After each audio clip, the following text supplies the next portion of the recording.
天真的会热死人，这不是耸人听闻的标题党，而是正在倒计时的现实。全球气象组织已经拉响了最高级别的红色警报，今年的厄尔尼诺强度将碾压人类有气象记录以来的所有峰值。上一次达到这种烈度的厄尔尼诺，直接在全球收割了几十万条人命。而这一次，科学家给出的判断冷酷且明确，强度至少是上次的1.5倍。很多人一听厄尔尼诺4个字，条件反射就是翻白眼，不就是气候变化、全球变暖吗？关我什么鸟事？但这次它真的在朝你的生活开枪，因为厄尔尼诺从来不是什么遥远的自然奇观，它是一个会直接掏空你钱包的经济杀手。2015年那场超强厄尔尼诺，全球粮食减产20%，大米价格暴涨40%，咖啡豆价格直接翻倍，可口可乐因为甘蔗减产硬生生涨价15%。你以为只是出门多流几滴汗，实际上是你每一天的生活成本都在悄无声息的飙升。那厄尔尼诺到底是个什么东西？它凭什么搅动全球经济？科学家为什么对它如此忌惮？今天我把话撂在这儿，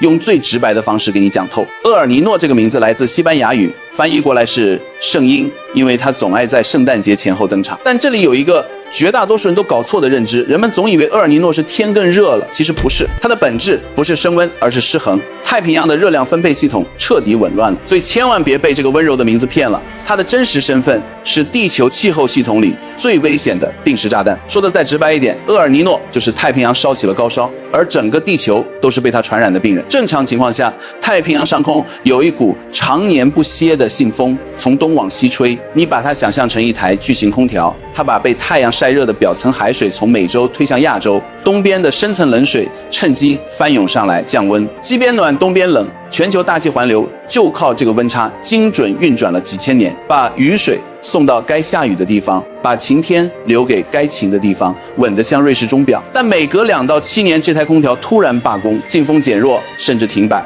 西太平洋积攒的滚烫海水失去束缚，像决堤一样倒灌回东太平洋，海面温度异常飙高，超过0.5摄氏度，持续半年不退，厄尔尼诺就被激活了。0.5摄氏度听着没什么感觉，换个方式让你理解。地球大气里有个隐形发动机叫沃克环流，西太平洋水温高，空气受热升腾降雨，东太平洋水温低，空气下沉天晴，一升一降，这台发动机推着全球风雨按剧本走了几千年。厄尔尼诺一来，东边突然变热，发动机直接熄火，就像高速上跑120码的卡车方向盘突然锁死，该下雨的地方旱成焦土，该干旱的地方洪水滔天，天气剧本瞬间被撕成碎片。1997年，超级厄尔尼诺在太平洋引爆，印尼热带雨林连烧数月，烧掉了相当于整个英国面积的森林，浓烟遮天蔽日。东南亚的人出门得戴防毒面具，秘鲁暴雨成灾，洪水冲毁桥梁，吞噬村庄。第2年，中国长江流域爆发特大洪水，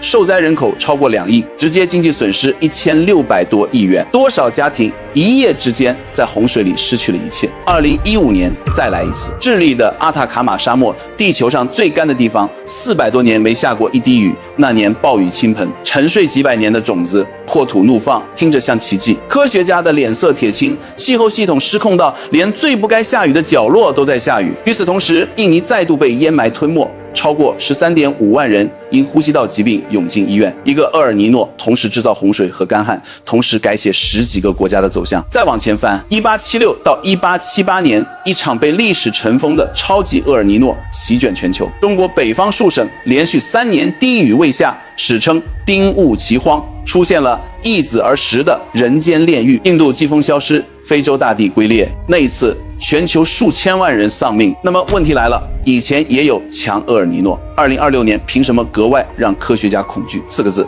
底色变了。过去100多年，人类往大气里倾倒了上千亿吨二氧化碳，等于给地球裹了一层散不掉的棉被。世界气象组织确认，2025年是有记录以来最热的年份之一，全球均温比工业化前高了1.5摄氏度，人体升高1.5摄氏度，你就头晕发抖，浑身酸痛。地球升高1.5摄氏度，冰川加速崩塌，极端天气成了家常便饭。而2026年的厄尔尼诺是在一个已经高烧不退的身体上再浇一桶油，但这里藏着一个真正让科学家夜不能寐的真相。很多人以为地球有自动修复能力，厄尔尼诺加热，后面跟着拉尼娜降温，一热一冷总能找回平衡，但这套刹车正在报废。2020到2023年，地球连续3年拉尼娜等于吹了3年冷气，可结果呢？拉尼娜刚走，2024年直接打破了人类有记录以来的最高温记录，拉尼娜拼尽全力都压不住这股热。这就像你家空调滤网堵死了，压缩机冒着烟，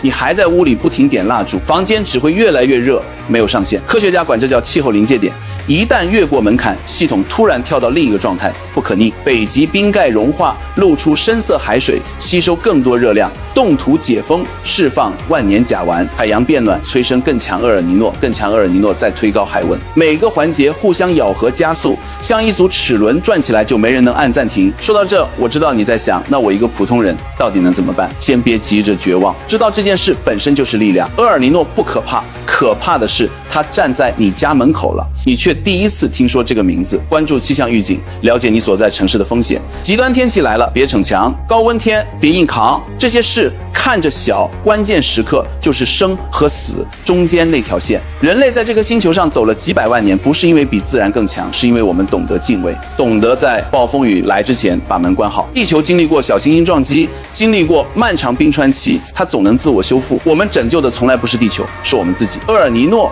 这个被叫做圣婴的东西，不在乎你住哪座城市，不在乎你什么身份，它只做一件事，重新洗牌这个星球上所有的风和雨，而你恰好住在这张牌桌上。